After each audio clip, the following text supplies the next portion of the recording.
All right, so turn off stage, turn on audio. Okay.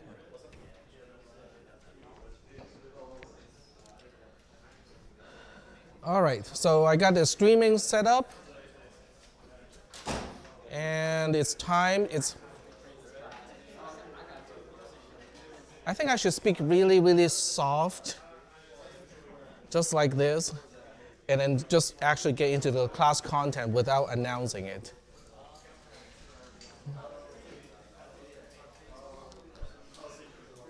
All right, so what we'll do today is we'll talk about what happens when the exponent is positive instead of negative.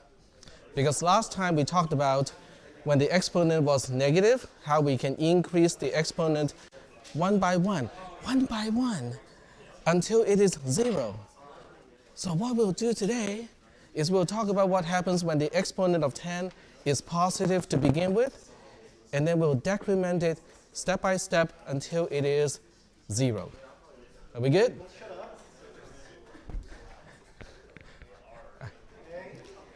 I don't think they noticed.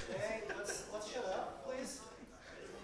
Okay, the class has started. Okay, so I was intentionally speaking in a very soft voice, but yeah. Good thing is it's all recorded too.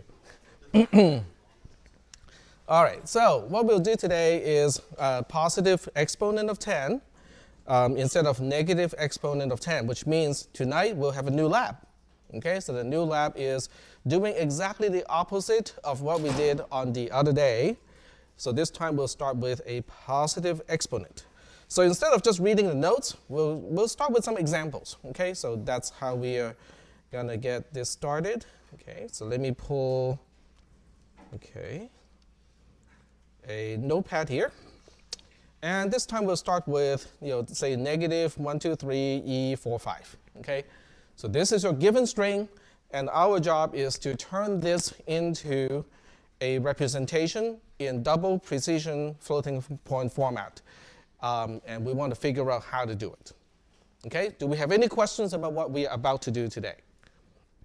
Okay, so the thing about the positive exponent is you can always kind of just shift it, right? In other words, with E45, which means times 10 to the power 45, we can always kind of just do it like this, okay? Because the mantissa, okay, what I call the mantissa, which turns out to be not entirely accurate, but in this case the mantissa is 123, E10 or EXP10 is initially 45. This one seems to be an easier problem to solve because we can always say, oh, okay, we can just multiply the mantissa by 10, like that, and then we can decrease the exponent of 10 by 1, like that. Does that make sense? So when your exponent, or excuse me, when your mantissa is divided by 10, it's multiplied by 10, excuse me. When your mantissa is multiplied by 10, you have to decrement the exponent of 10 by 1 so that the quantity being represented is still the same. Okay? So that seems to be pretty easy, except you can only do this for so long. Okay, do you guys still remember, how many base 10 digits are we talking about when we are talking about 2 to the power of 64, the whole thing minus 1?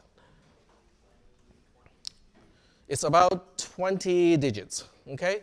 It's about 20 digits because 2 to the power of 64 is 2 to the power of 10, the whole thing to the power of 6, and then times 16. Is that right? But we also know that 2 to the power of 10 is about the same as 10 to the power of 3. So that means that gives us the 18 digits. But because it's also 16 times that amount, so that gives us the extra 2 digits that we need. So that's why when you add up everything, it takes 20 digits. Is that okay? So when you look at this approach, you already know that we are talking about a number that is 1, 2, 3 followed by 45 zeros, which is not going to fit in a 64-bit number. And the mantissa is not even 64-bit. In a double, the mantissa only has 52 bits to the fractional part. Even if you count the implicit 1 point, we only have 53 bits. So that means, you can only do this approach for so long. And then at some point, we're going to run into a problem of, hey, if you multiply this thing by 10 again, if you multiply the mantissa by 10 again, it's going to exceed what a 64-bit number can represent. Is that okay? So you can do this for a while before you run out of digits in the mantissa. All right, so what we'll do next is I'm going to try to do this for the first time. Okay, we'll see how well that works. Is to use GDB. Okay, I can start a new window. Maybe not. Okay, let's do another one. There we go. All right, so what we'll do is I'm going to try to use GDB to illustrate the point, because GDB is kind of like a fancy calculator. To me, I can do calculations, I can do typecasting, all kinds of fun stuff with it. The reason why I do not use a spreadsheet for this purpose, because I would use a spreadsheet if I could. The problem with a spreadsheet is in a spreadsheet like Google Sheet or Excel, they do not use 64-bit unsigned integers. Okay, whenever you have a number, it is a double. So I cannot illustrate the point that I want to make using that approach. So what we'll do instead is to make use of a simple program just like last time. So we'll just call it simple.c. And in simple.c, we pound include stdint.h, which is standard integer.h. Okay? And you might want to look up this include file because you might find the definitions inside this file to be quite useful. It certainly can be helpful to do your homework assignment. The next thing we do is we define a very simple main subroutine. And in here, we say uint64_t, because the mantissa is unsigned. Okay, it's a 64-bit unsigned integer. So we just call it x. And to make sure the compiler does not optimize the local variable out, we just have to say, OK, let's put a 0 into it. And then we even make use of it. So this way, it won't even warn us about anything. So this is my entire program. gcc-g, which includes the debug information, -warn all, simple.c-o, oops, simple.c, oh, just simple. There we go. And this time the compiler did not complain because I did make use of local variable x as quote unquote the return value. So that makes the compiler happy and not think that I forgot to use the local variable. So now we can use GDB to look at the program simple. And we put a breakpoint on line 8. Okay, let me pull this up just a little bit so you can see all the way to the bottom. There we go. And then we just run the program. Okay, so the program doesn't do really a whole lot. Okay, so what we'll do is we are going to go back to our example and say set var x equals to 123. Okay, and then we say print x 123. No surprises here, right? So what we want to do is to say, OK, how do we multiply this thing by 10? And we'll just kind of imagine that we are decrementing exp10 or the e10 by 1 each time. But how do we know that we cannot multiply this by 10 any further? That's the question. Okay? So the other thing that you might want to take note just for your homework assignment, and if you work with this kind of stuff in the future, it's actually a good idea to take note of this, is to look at the header file. Okay, don't just look for stdint.h because it will misunderstand it's a domain name, which it is not. So if you go to the header file, you will find that it has all kinds of definitions already implemented. So you can look for max. Okay, so I'm looking for max, constants, names of constants that reflect maximum. So we already have the one that I need, which is uint n_max. Okay, all uppercase. We talked about this last time already. Okay, I just cannot remember the macro myself. Okay, so I just needed to find it and go like, okay, what is the name of this thing? Okay, so what we'll do is now we will go ahead and multiply x by 10 each time. And then we also want to check to see if it is already at the limit. In other words, if we multiply x by 10 again, it won't fit in a 64-bit number anymore. Okay? So the multiply by 10 part is easy. X times equals to 10. Okay? And then we can print X again, and no surprises here. Are we good? We also want to make sure that are we at the point that we can no longer multiply this by 10 any further? How do we check that? Now, you can say, well, let's compare x times 10. If x times 10 is greater than or equal to the maximum number we can represent using 64-bit as unsigned 64, then we should not multiply by 10 anymore. Okay? In other words, I am proposing something like this. Okay? I'm proposing that we check, okay, if x times 10 is greater than or equal to u int 64 underscore max. I think that's the name of the constant. Well, I guess the debugger will show me. Okay, no symbol. And that's because I used the correct macro, but it says no symbol can be found because that's actually a C++, a C macro. And since GDB does not know how to expand macros in the header file, it doesn't know that we have such a macro. You go like, darn, then we cannot use it, right? Do I have to really type in all 20 digits, as the largest value that I can represent using 64-bit unsigned? I certainly hope not, right? So how do we fix that problem? How do I specify the largest value that I can represent in a 64-bit unsigned integer as simply as possible?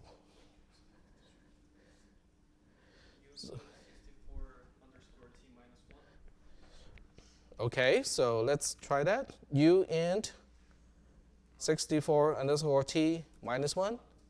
Okay, that is not going to work because u int 64 underscore t is a type def. Okay, it is a type definition, and you cannot subtract one from a type definition. The type definition is only telling the compiler, okay, this variable here is a 64-bit unsigned integer. Yes?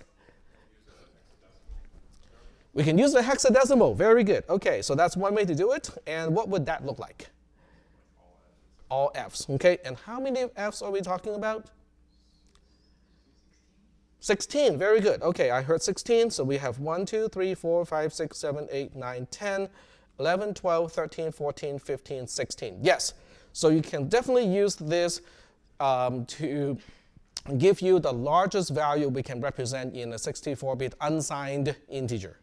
Okay, but I consider this rather long also. Okay, it works. Okay, don't take me wrong. This is a correct answer, but it's kind of long. Okay, and let's do some counting here. I claim that this thing has 20 digits, right? So let's count. 1, 2, 3, 4, 5, 6, 7, 8, 9, 10, 11, 12, 13, 14, 15, 16, 17, 18, 19, 20. So that rule of thumb that I talked about earlier is a great trick, okay, to figure out what magnitude are we talking about. How many digits in base 10 are we talking about, okay? Okay, but remember I said this is, well, it works, and it's a whole lot easier just to type a whole bunch of Fs instead of 1, 8, 4, 4, 6, 7, and so on. Okay, but there's an easier way, even easier. When you look at number wheel, okay, the binary bit pattern of, okay, let's think about just 4 bits, okay? 1, 1, 1, 1 is corresponding to F, right? 0xF, which is the hexadecimal digit for that particular bit pattern. But it's also corresponding to what? The value of 15, yes, which is the largest value you can represent as an unsigned 4-bit integer. But what is the other value? -1. So, -1 as a signed 64-bit integer has the same representation as the largest value you can represent in an unsigned integer. So we just say -1, okay? So you go like, okay, tag, I don't see the same value. Yep. You have to cast it, correct. So you cast it into u int 64 underscore t, -1, and there we go. C is tricky, okay? I was just talking about this at the Design Hub earlier today, how, I think I talked about it already, how C is a tool that was invented by two programming gurus, okay, to help simplify their task, okay? It takes the mundane part of programming away from their task of, guess what? Writing Unix, okay? And does anyone here know anything about Unix? Okay, go ahead. It was, I know it's an operating system. Yep. And several modern operating systems have built from that operating system. Such as? Such as Mac OS and Android. I think because that's based off Linux, which is also based off Linux. Right, so Linux is an entirely different code base, but it was inspired by Unix. Mac OS X and iOS are both direct descendants from the AT&T Unix operating system. Okay, so historically, there's a significance, to all of these things. But getting back on topic here. Okay, so now we know how to specify the maximum value. So now we can say, okay, let's look at x times 10. Is it greater than or equal to uint 64 underscore t negative 1? I'm casting negative 1 into an unsigned 64-bit integer. It goes like, no. Okay, well, we kind of know that because it's only 1,230 at this point, right? So we go back and we say, well, let's multiply by 10 again and check again, multiply again, check again, multiply again, check again. Yeah? Well, that's your job. Okay? So we keep doing this, okay? But I can tell you, if you were to put this into a loop, it is an infinite loop. It does not exit. You go like, what? Why won't it exit?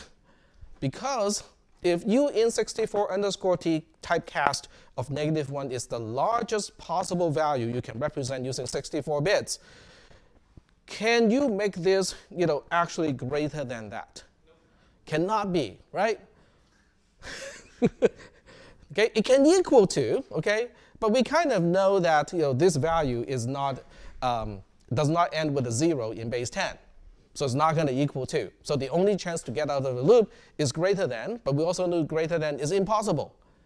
Okay, so how do we solve this problem? We can use something that you sort of remember called algebra.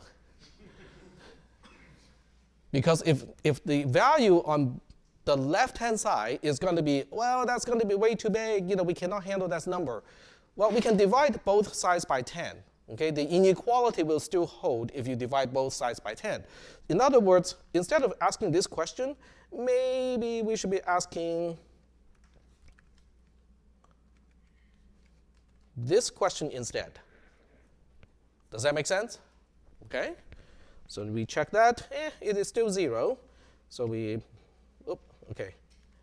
Let me multiply again. There we go. So we keep doing this.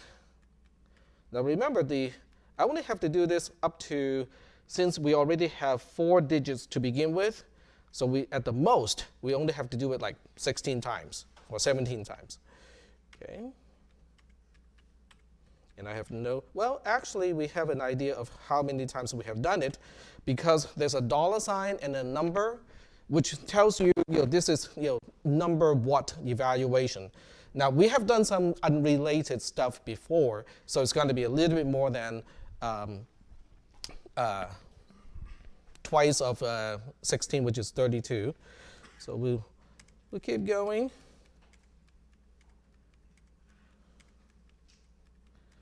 And yes, you will do it in a loop, and we have done it already. Darn it, it's one step past the end.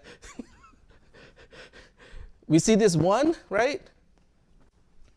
That means x has already exceeded, but I did that one last multiplied by 10, so now it's ruined, okay?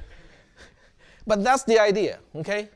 But the point is, you are going to run out of digits in a 64-bit number, given the example that I want you to solve for this homework assignment.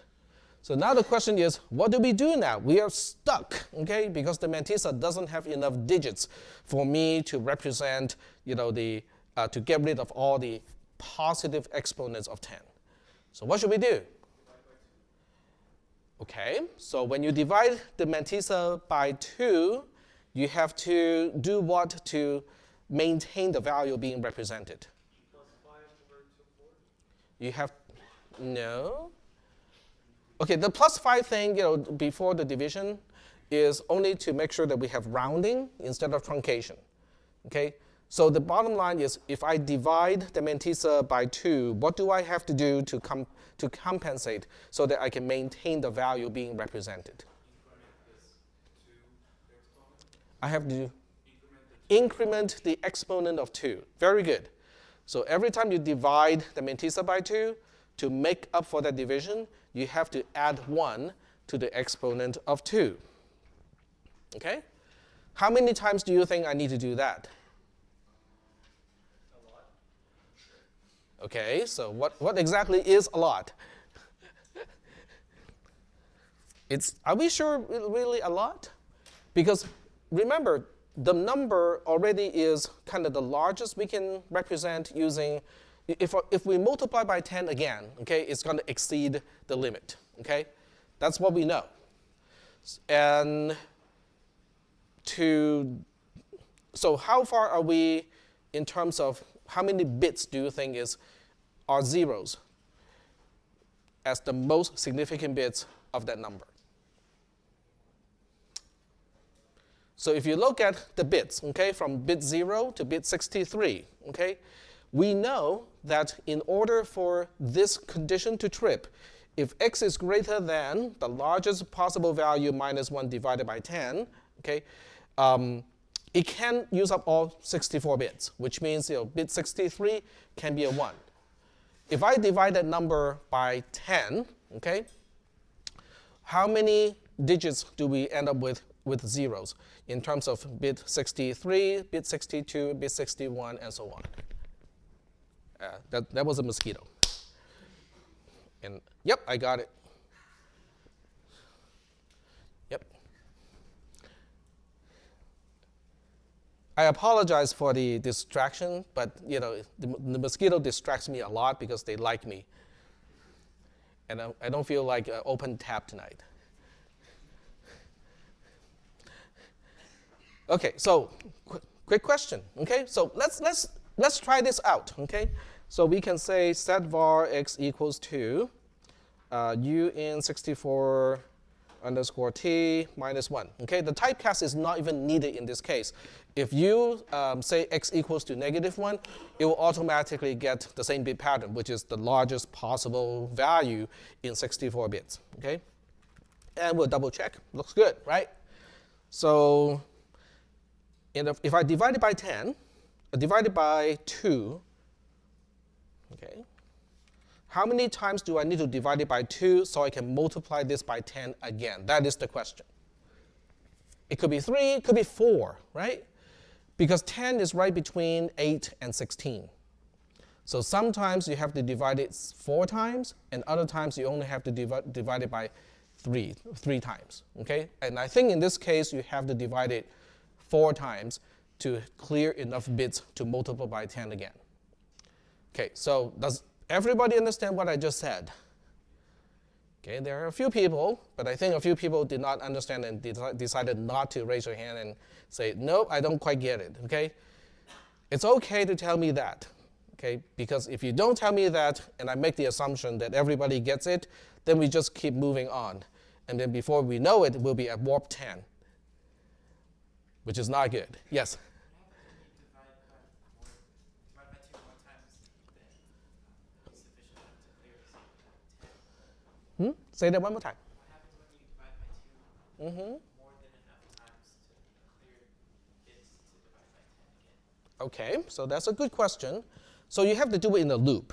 You cannot predetermine the number of times you have to do it. You can and you cannot, because there's actually a threshold. They can say if it is less than this threshold, only 3 times, and if it's more than this threshold, 4 times. But it's easier to set up a loop and say, okay, we'll do this as many times as it takes until I have room to multiply by 10 again. Okay? So what we'll do is I'm going to emulate what your program is going to do. Okay? So we'll say, okay, so let's go ahead and do something like this, okay? Remember, the plus 1 is here because we want to do what? We want rounding, right? Okay, so we want rounding, and rounding can be done by adding one. Oh, here's another one. We can do rounding by adding half of the denominator and then divide the entire numerator, including the half of the denominator, by the denominator. That's the trick to do rounding. Yep. Are you not going to have 0 right now? Exactly. We have a problem because if you add 1 to this number, then you have just bumped over to 0. So we end up with 0 divided by 2, which is always 0. Okay, so there we have it. So that means when you check for the boundary, like when do we need to stop, you have to set up the boundary a little bit different compared to this. So you basically have to do a subtraction by 2 and then division by 10. It's not going to change anything, right? Because division by 10 does basically just ignores that minus the additional subtract of 1 on the numerator side is not going to really change that number. But technically speaking, yes, we should integrate that. Okay.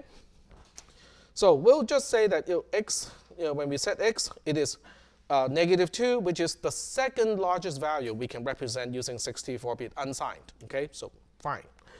Now we can say print x plus 1 divided by 2, and the question is, can I multiply this by 10 now?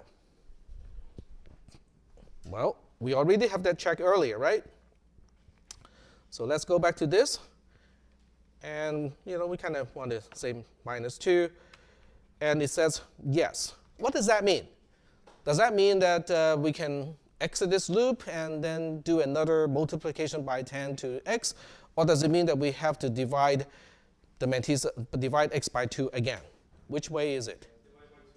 Divided by 2 again. Okay, so let's go ahead and do another division by 2. Now remember, every time you have division, you have to take rounding into consideration. If you're dividing by 10, you add 5 first. If you're dividing by 2, we add 1 first. Is that okay? So we do it one more time. Oh, I never set the variable. Okay, so let's set var x equals to x plus 1 divided by 2. Then we check the condition. Not quite ready yet. Divided by 2 again. Check the condition. Not ready yet. Do another one. Check the condition. Not yet. This is going to be the last time, right? Aha! Now we are ready to multiply the whole thing by 10 again, because x is no longer greater than or equal to the largest integer minus 1, and then the whole thing divided by 10. So now we have room to multiply x by 10 so that we can decrement the exponent of 10 by 1 again. Are we doing okay so far with this approach? Okay. So at this point, what we'll do is now we say set var x equals to x times 10. Multiplication does not require rounding because multiplication of integers is exact. Okay? So there's no rounding involved here. So we say that, and then we check the condition again. Okay? Okay, we cannot multiply this x by 10 again, simply because we just barely had enough room for one more multiplication by 10. So what do we do now? Keep dividing it by 2 until there's room. Then you multiply the mantissa by 10 again, and then you keep dividing it by 2 until there's room, and so on. Do you guys see the pattern? And also the rationale of what we are doing. Okay, excellent. Because that's what your new lab is going to be about. Okay, your new lab is just doing this, but you have to set up a loop to do it. But I have already illustrated the conditions that you need, the actual operations that you need. The only thing I have not really shown, even though it's kind of implicit, but it's not definitely out there, is how to nest the loops. Okay? But that really resembles your previous assignment. So if I'll leave it up to you guys. Okay, you can figure it out. Are we good so far? Okay, excellent. So once again, the reason why I'm not using a spreadsheet to do it is because with a spreadsheet, it does not use 64-bit unsigned integers to represent integers, which means at a certain point, it does not maintain the values exactly anymore, which is kind of problematic because I really want to show you what it looks like, when you look at the value of a 64-bit unsigned integer. So are we doing okay with this logic? Yes? Mm-hmm. Are we only multiplying by 10 every time it meets this condition individually, or our program repeatedly divide by 2? Okay, so the objective is to turn exp10 to 0. So exp10 in this case was 45. So every time I multiply the mantissa by 10, I reduce the power of 10 by 1, right? But at a certain point, I can no longer multiply the mantissa by 10 because I just filled up all 64 bits. So at that point, I have to divide the mantissa by 2 with rounding, right? So I keep dividing it by 2 until there's room for another multiplication by 10. Then I multiply the mantissa by 10 again, decrement exponent of 10 by 1, and then I have to keep reducing it again by division by 2 until I have room for another multiplication by 10. Do we only do that every time the condition of the first place is met? Which condition? Are you talking about the condition that you're looking at in, Divided by 2. yeah, We divide by 2 until the condition yes. is met, and then we know we can. No, we divide it by 2 until the condition fails. Sorry. Then we multiply by 10. Then we divide it by 2 over and over again until the condition is false. Then we multiply by 10 again. So you can kind of look at it as, you can use a loop to multiply by 10 until the condition is true. Except if you just make enough room to multiply by 10 once, then one single multiplication by 10 is going to cause the condition to fail, to be met. Then you have to divide it by 10 until the condition is not met. Then multiply by 10 again, the condition is going to be met. Then you keep dividing it by 2 until the condition is not met, and so on. Okay? So you have to understand the logic. Okay? So in your head, you have to remember what the logic is we want to maintain the value being represented. We want to get rid of exp10, but we can use exp2 any way we want to. Okay? It can go as large as we need it to be. And we don't want to lose precision. So that means we want the number to be as large as possible before we divide it by something. In this case, division by 2. Okay? All right? So this is your second lab related to converting a base 10 scientific notation to base 2. And that basically concludes all we are going to do with floating point numbers or double precision floating point numbers. And then somebody's going to say, but this is not right, okay? We end up with a mantissa that is like this long, okay? And we're not quite done yet. Well, from that point on, it's easy, right? Because when your mantissa is a large integer like this, okay, in base 2, okay, it's going to be like 64-bit, long. Your remaining job is really to move the binary point, which is implicitly all the way here, and you want to move it all the way back here. But that's all implicit, okay? Because every time you move the binary point to your left-hand side by 1, you are basically dividing the mantissa by 2, which means you have to increase your exp2 by 1. But that's a constant, because if you know your mantissa is filling up all 64 bits, then you need 63 shifts of the binary point to the left, which also means you only have to add 63 as a constant to exp2 to make up for that imaginary shift operation, right? And then somebody's going to complain and say, but we only got 51 bits to represent everything that is fractional in the mantissa. It's okay, just chop it, okay? You have 64 bits, including the 1 point, right? So you only have 63 bits as fractions to the right-hand side of the point. Okay? So you say, well, there are 63 bits, and we only have 51 in the double representation. Then get rid of all the ones that you cannot represent. Just chop them off. Okay? Chopping off is pretty easy. It's just a shift operation. You just move things around until they're at the right position. Okay? So the rest of the operation, yes, so there's a little bit of additional operation to really get the double representation, but that's relatively easy, and I'm not too concerned about it. So that's why your homework assignment does not need to come up with the actual binary representation of a double. I just need you to get through the most difficult part of it. So are we good? All right. So that basically concludes the entire discussion of double precision floating point numbers. And so we can now move on, unless somebody has a question, we can now move on to the next big topic. So I'm going to give you guys a little bit of time to ask questions. If not, then we're going to move on. Do we have any questions?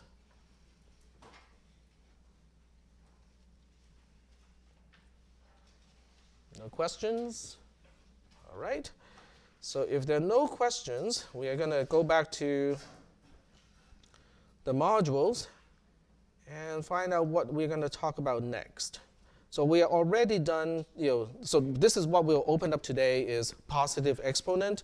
So right now it's not open yet, but I will open it, during lab time. So the next topic is down here, D flip-flop and other basic memory devices.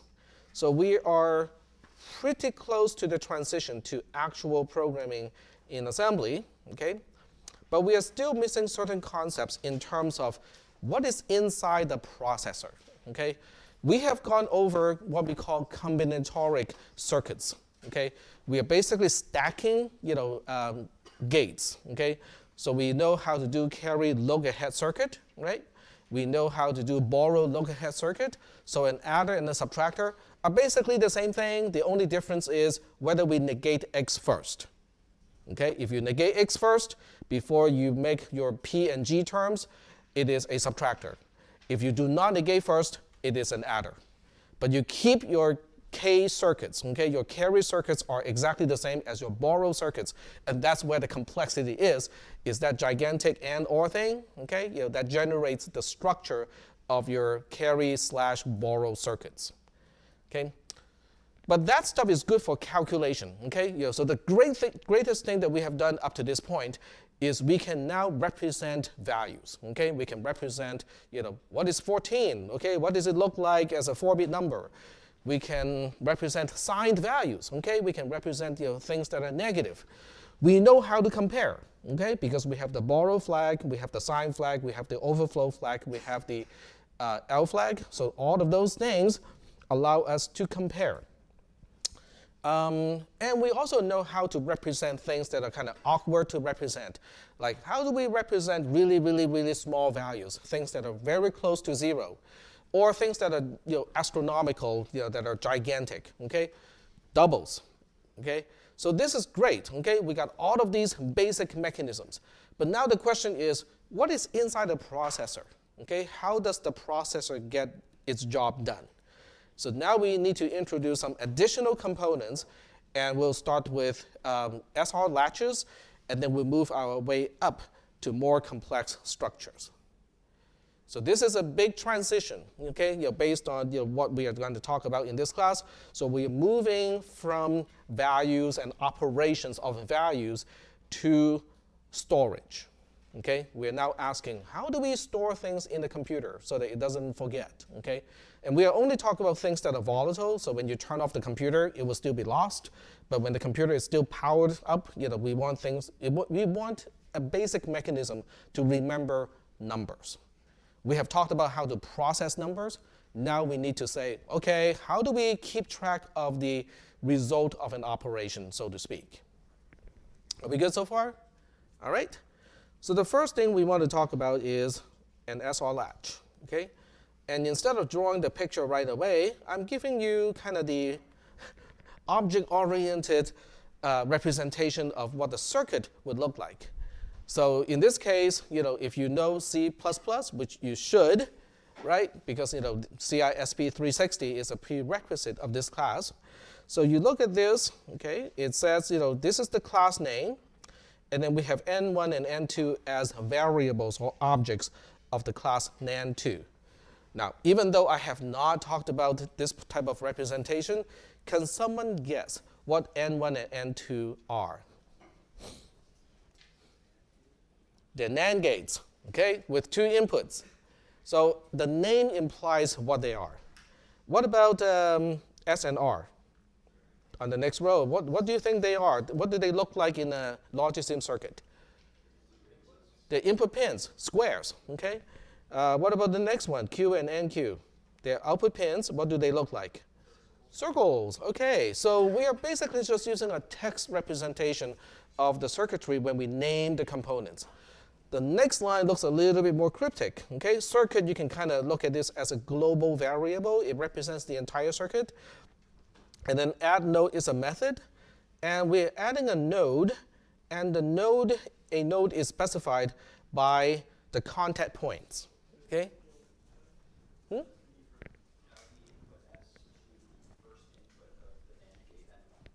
Exactly.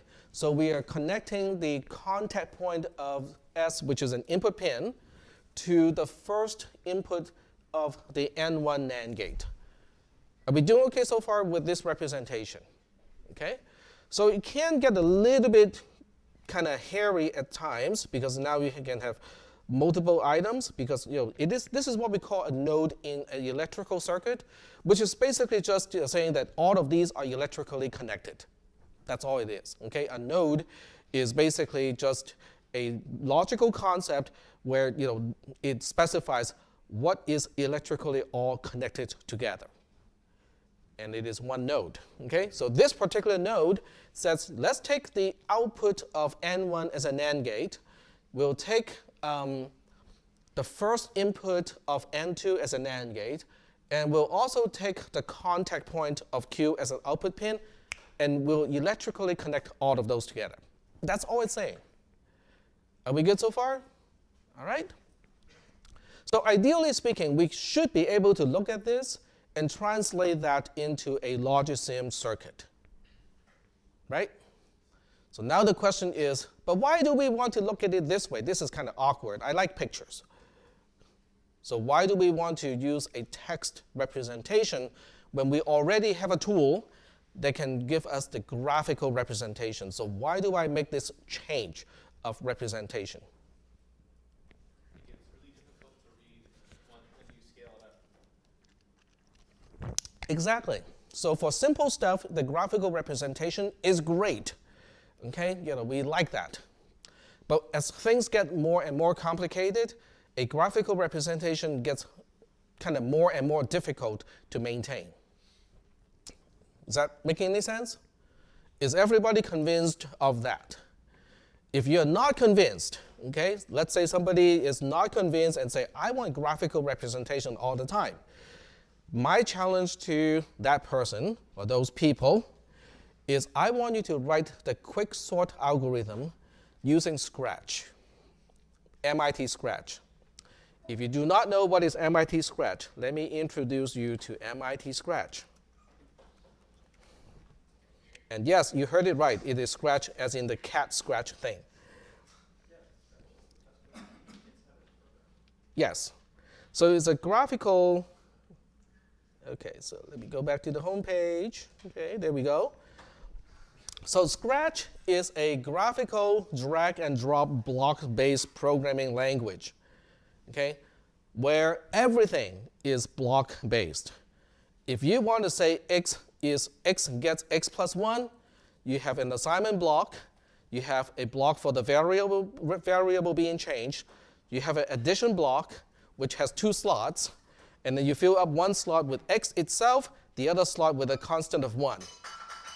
And you say, but I really just want to type x gets x plus 1. No, you cannot. You have to use blocks. So I challenge you to use Scratch to come up with quicksort, the algorithm.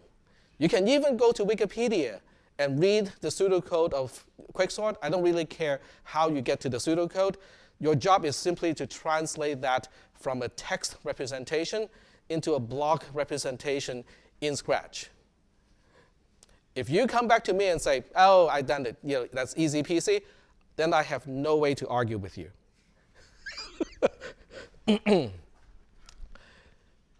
So let's just say that 99% of the people will say, oh, this is like bad, okay? Because I would much rather just type instead of having to drag and drop blocks and make connections all the time, okay?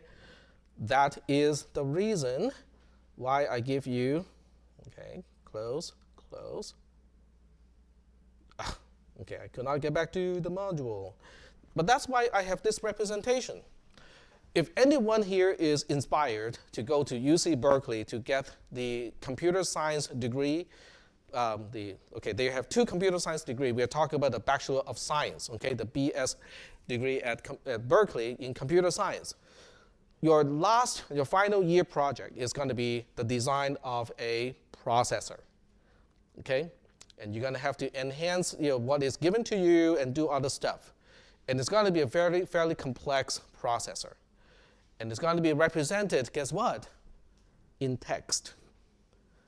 So there are 2 languages that I know of. They're called HDLs, Hardware Description Language. Okay, so there are 2 hardware description languages. One is called Verilog, Verilog, which stands for verification log. Okay, so it was not originally intended as an HDL, but it was used as an HDL. The other one is VHDL. I cannot remember what the V stands for, but it is something hardware description language. Okay, so Berkeley uses one of these 2 languages to express the architecture of a processor. And the 5th year computer science students basically have to complete the design with certain features added to the basic design. Okay, so this is going to be something that you will see again. Now, may not be exactly the same syntax, okay, but it is the general idea. Because once you can use something like this to represent the structure of a program, what do you think you have to do with a 64-bit carry look-ahead adder? Remember that crazy thing that I asked you to do for the 3x3 carry look-ahead adder? Can you imagine what would happen if I asked you to do a 64-bit adder? Sounds like a lot of fun. Exactly. Somebody's going to write a program to generate that circuit, right? But if you can represent connectivity using text like this, using program code, all you need to do is to translate the expression that has the overall OR with embedded AND, right? Do a double loop. Then you can use a program to specify the nodes, the connectivity between all the gates. Does it make sense? That is why we want to kind of eventually shift from a graphical representation to a code-based representation. Okay, so this is just a warm-up exercise for that sort of stuff. Okay, all right. So let's build up this circuit here so that we can play with it. So where's my terminal? Right there. Okay. So we'll go ahead and start up Logisim.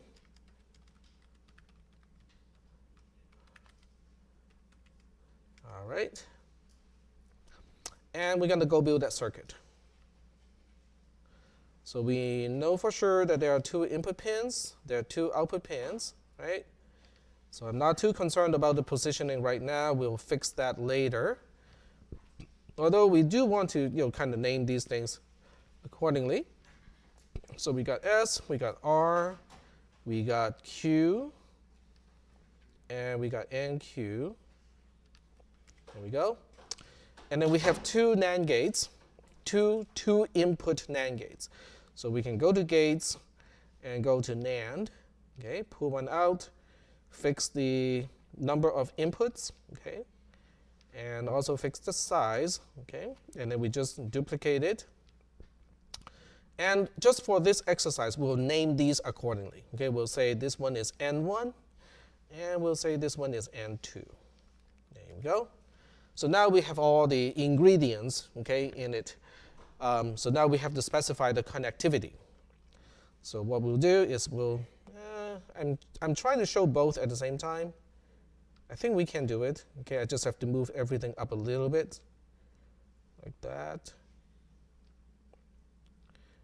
And move that up.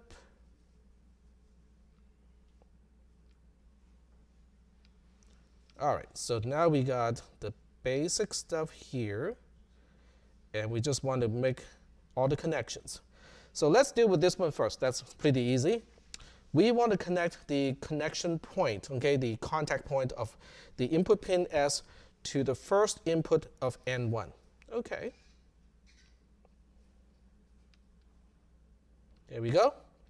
This one connects the contact point of R, which is an input pin, to the second input of N2.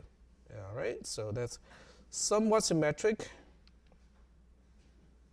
There we go.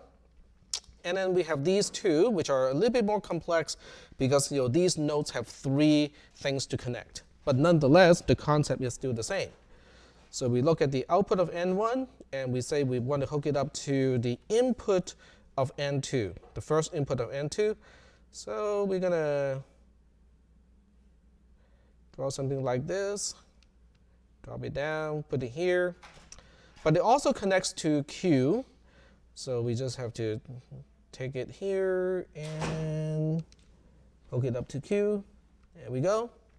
And then we'll do about the same thing with the other one. Okay, so we take this one, and we say, okay, this has to connect to the second input of N1, but at the same time it connects to NQ over here. Oops, almost.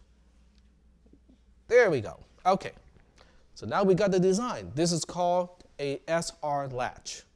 So you look at this and go like, we haven't seen any circuit quite like this before, right? Because what is unique about this circuit compared to even the carry look-ahead circuitry, which can get kind of complicated, is things go back, right? Because the carry look-ahead mechanism is still as complex as it is. It's only going forward in one direction. This one says, hey, the output of N2 goes around and becomes the input of N1. But when you look at the output of N1, it goes around and becomes the input of N2. So how does this work? Okay, do we even know what this circuit is going to do?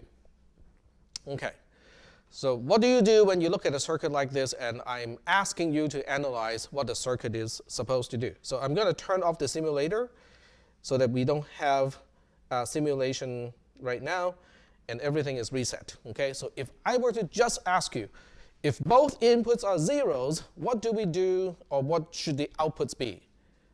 What do you do? What is the first thing you have to do when I ask you that question?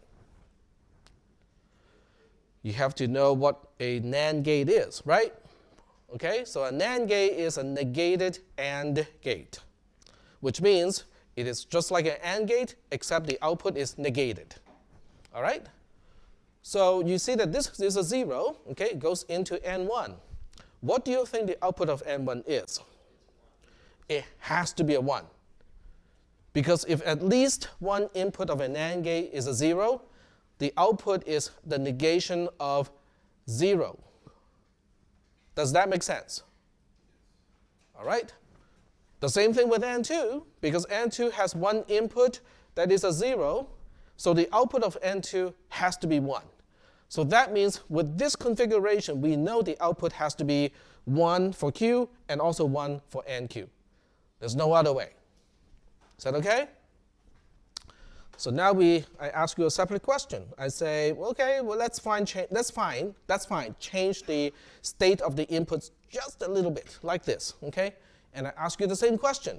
Tell me what the output is going to look like, okay?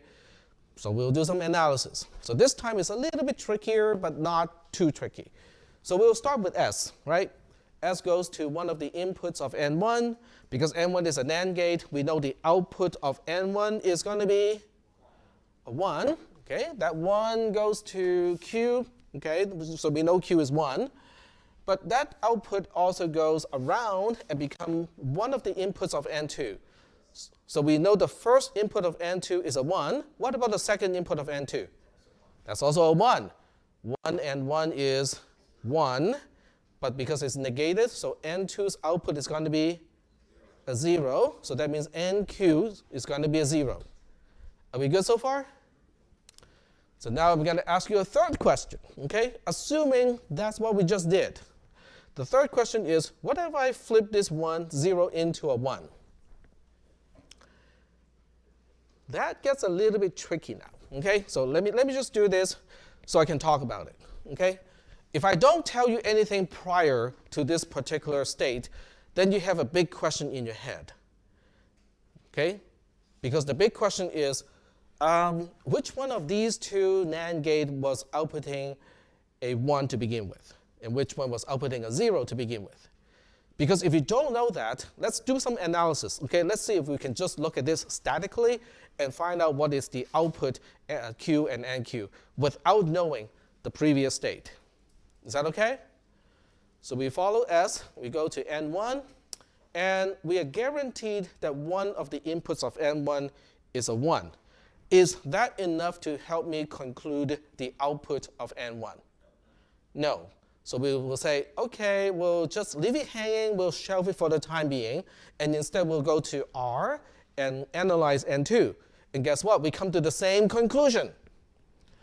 Because we only know that N1 has one input being a 1, which means the output of N1 is now only depending on the second input of N1.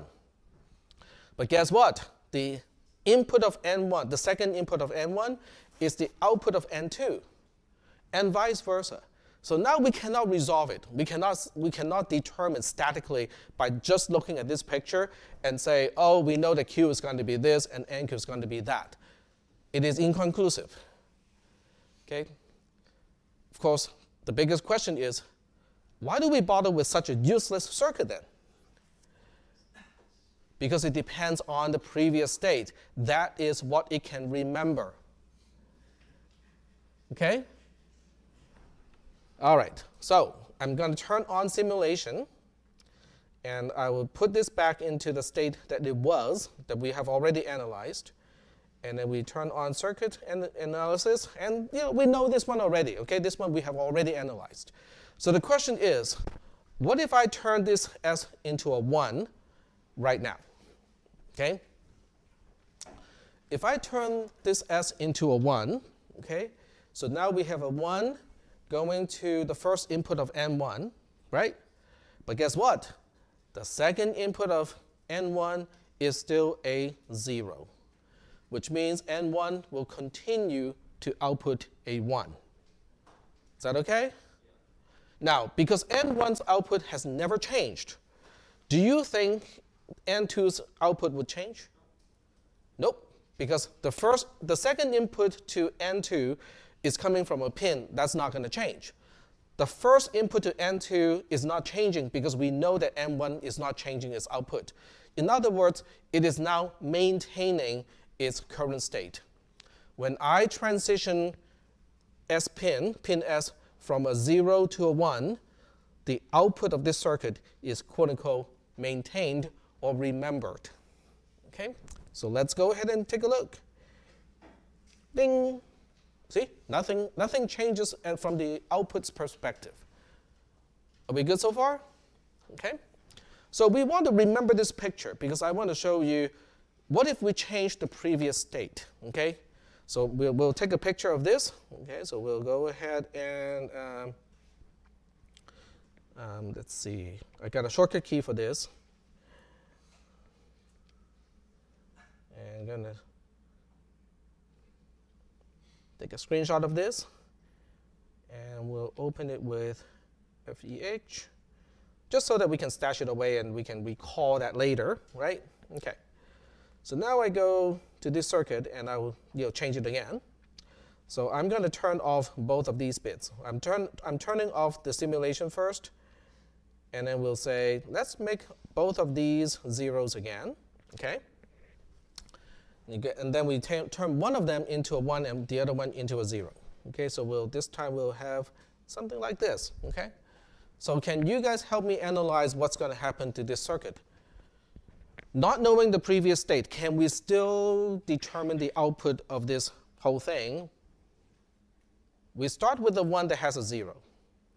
The reason why we start with the one with a 0 or start with the input with a 0 is because you only need one input to be a 0 for a NAND gate to output a 1. That's why we start with that, okay? Because one thing determines the output already, so we don't even have to look at the second one. Is that okay? So we look at R. R is a 0. R goes to the second pin of N2. N2 is guaranteed to output a 1. Are we good so far? That 1 goes around to become the second input of N1. But we also know the first input of N1 is also a 1 because that's coming from an input pin, right? So both inputs of N1 are 1s now, which now determine the output of N1 to be a 0. Are we good so far? So that means we are theorizing that Q is going to be a 0 and NQ is going to be a 1. Are we good? Okay. So now we turn on the simulator and confirm that. Okay, right there. Oh, okay. When I re-enable, it changed the input, so I have to change it back like that. Is that okay? All right. So now I have another question is, what if I turn R from 0 to 1? It's a very symmetric operation to what we just did, okay? It's just, just kind of imagine a mirror is here, and we are just looking at the mirror image of what we have already talked about. So in this case, if I turn R from a 0 to a 1, okay, we track down, okay, what is it going to do? This turns into a 1, so now we are turning the second input of N2 to a 1. That doesn't do a single thing, because the first input of N2 is still a 0. I just need 1 0, as the input of a NAND gate for the output to maintain a 1. Now, if the output of N2 is not changed, then N1 is not going to change either, because N1 depends on the input pin S and also the output of N2. Input pin S is still 1, okay, so that has not changed. And N2 has not changed its output either, so that means N1 will continue to output a 0. Are we good so far? Okay. So I'm going to do that right here in the circuit. It is running the simulation. So I click right here, and you see, oh, okay, the circuit actually remembers the previous state. Okay? And if someone has forgotten what it looked like before, I just got it. Remember I took a screenshot? Both inputs are 1s in both cases, and yet the outputs are different because it remembered the output state before we turned the last 0 into a 1. Is that okay? Now, I don't know about you, okay? The first time I looked at this, and even today, when I looked at this, I don't know, maybe the 30th time or something like that, I still find it fascinating. Just 2 NAND gates makes a very simple memory device. Are we doing okay so far with the analysis of this circuit and how it remembered the previous state? Yes? Yep. Screenshot is the previous state that we had before just N1. Yeah, so this one had a transition of 0 to 1 using the S pin. And then this one here has a transition of 0 to 1 with the R pin. So depending on which pin you had previously as a 0, it determines what state of the output you're remembering. Is that okay? Isn't that cool? I think it's really cool because each NAND gate, we know how to implement a NAND gate, right? A way to implement a NAND gate, 2 p-type transistors and 2 n-type transistors. Yes? So that means with 8 transistors, we can implement this really simplistic memory device. Are we kind of okay at this point?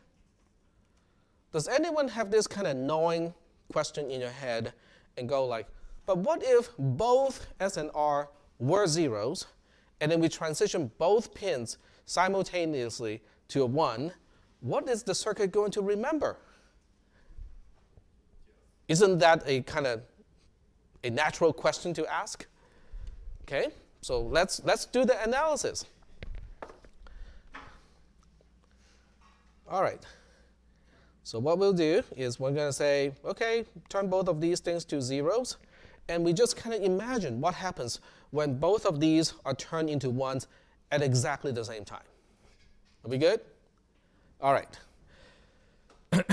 So if I turn both from zeros to ones, okay, then N1 and N2 will both simultaneously see both ones as the inputs, right? And what that's going to do is it will simultaneously change the outputs of N1 and N2 to zeros, okay? So imagine this is now 0, and this is now 0. Now remember, the input pins are ones already. Is that okay? What is that going to do? That 0 goes back to here, and this is going to be a 1 already. But since one of the inputs is a 0, it's going to change the output to a 1. Same thing over here. Do you see what the problem is? Okay. So what you need to do now is to remember that things are not exactly simultaneous. There's a slight delay between the changes to the input to the effect on the output. Okay, so there's a propagational delay, which is usually measured in multiple nanoseconds, okay, or less these days because we have even smaller transistors. But let's just say it's 3 nanoseconds. Okay, from the time there's an input change to the time the output is changing corresponding to the input, there's a delay of 3 nanoseconds. Is that okay? So we look at this circuitry and go like, okay, let's change the inputs from zeros to ones at the same time. Okay? So at that moment, both inputs of both NAND gates will turn into ones. Right? 3 nanoseconds later, the outputs of both NAND gates will become zeros. Right? Okay, so those zeros will cross paths and get into the other NAND gate's input, right? Which then, so starting from that point on, it will take 3 nanoseconds for the output to change from a 0 back to a 1. Are we good? Those two ones will once again cross paths and feed into both NAND gates again. Then both NAND gates will have both inputs being ones again. But 3 nanoseconds later, the outputs of both NAND gates will become zeros. So it will just alternate. Huh? It will just alternate between zeros and ones indefinitely. We call it oscillation. Sometimes oscillation is good when the device you want to make is an oscillator. Other times, when the device is not supposed to be an oscillator, we don't want oscillation. Okay? So what do you think Logisim is going to do when we present this particular scenario? No, it won't crash. So isn't anyone curious to find out? Very good. Okay, I like curiosity. Okay, so just for the time being, I'm going to change the circuit just a little bit to make that happen. Okay, so I'm just going to connect both pins to the same thing. Okay, pretty easy, because I can't manually flip 2 pins at exactly the same moment. Okay, so instead of doing that, I'm going to tie both pins to the same input pin, which means I can have the simultaneous change. All right, so here's the moment of truth. Flip this pin from a 0 to a 1, and we have a problem. Okay, it's not exactly an error. It is a message. Oops, there we go. Oscillation apparent. So Logisim actually has the built-in ability to detect that, hey, this is causing a potential oscillation, and it is not considered a good thing. Are we good so far? All right. Who knew that this is all this kind of fun we can have, with, like 2 NAND gates or 8 transistors, right? Huh? I heard about this in Minecraft. In Minecraft, okay. Well, you can certainly build gates in Minecraft using redstone. And the best thing about Minecraft is things are not in nanosecond scale, which means you can actually visualize and see the oscillation, which is great. Okay, if anyone wants to implement this circuit in Minecraft and take a video of that and show it to the class, it'll be highly appreciated. I will appreciate it for sure. I should ask my son to do it, or there will be no dinner. All right. So are we good with this stuff here? Okay. But you can see how simple this device is. Okay. It's a memory device. It is really, really simple, and we don't even know how to use it, right? I mean, how do we store a bit using this kind of awkward, memory device? It is a memory device. It has a memory effect, but it's really kind of awkward. So let me just undo all the changes and going back to here. Okay. And it will reset simulation. Because right now, I just want to tell you, why the pins are called the way they're called, okay? So as it turns out, the lowercase s is just set. R is reset, okay? Then go like, no, I don't really see that. Because, when they're both zeros, Q and NQ are both ones. Okay, I have to make that connection here, okay?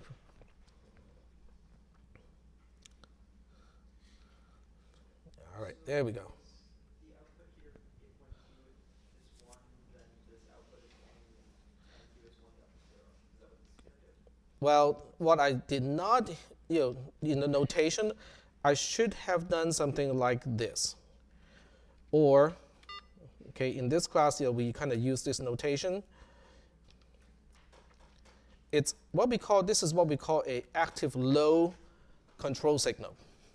Okay, so can someone remind me again, what does exclamation mean when I use that in an expression? It's a not, right? It's a Boolean negation. Is that okay? So in this case, and what is 1 again?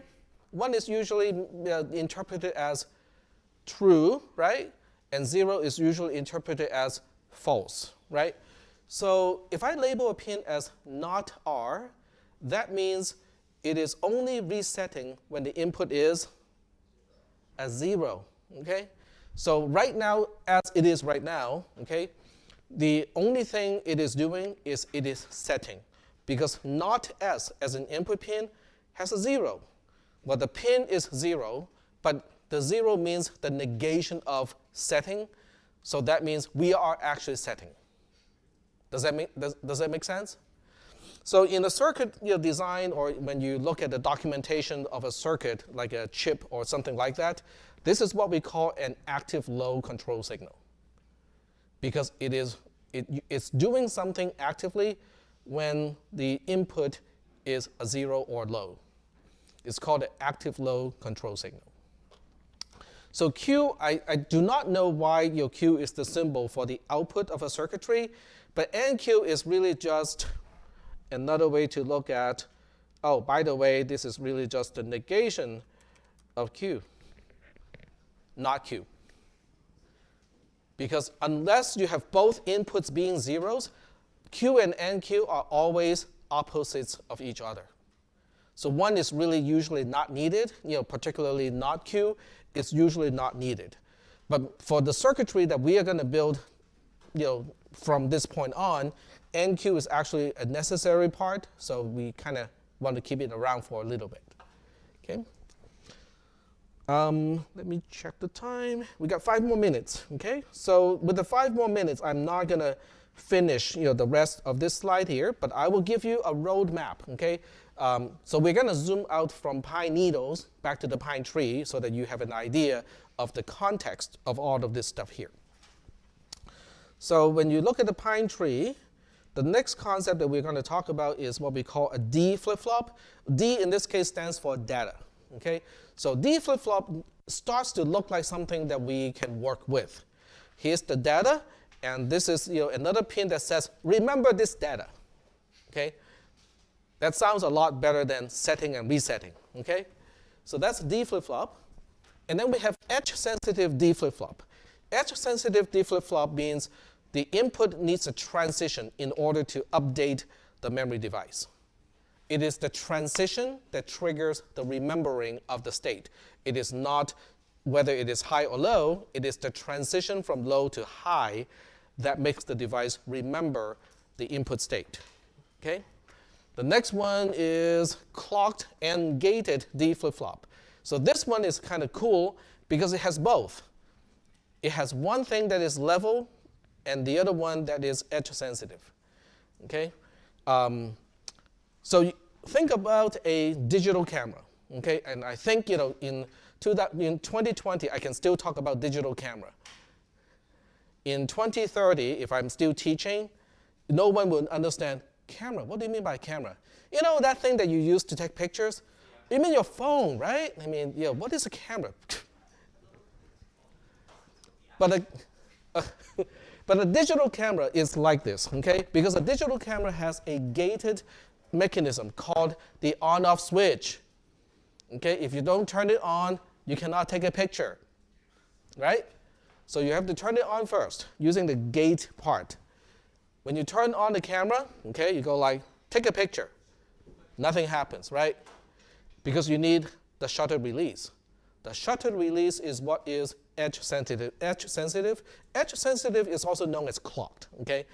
So a digital camera is kind of a device like that.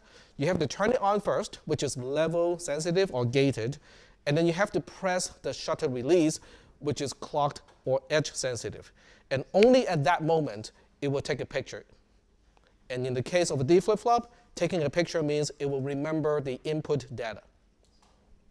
Is that okay? And then from there, we have one last detail, which is clocked, gated, and resettable D flip-flop. Resettable in the analogy of a digital camera means you can wipe the SD card. Because when a computer starts up, okay, when you power up a computer, what do you think are the states of all of these transistors?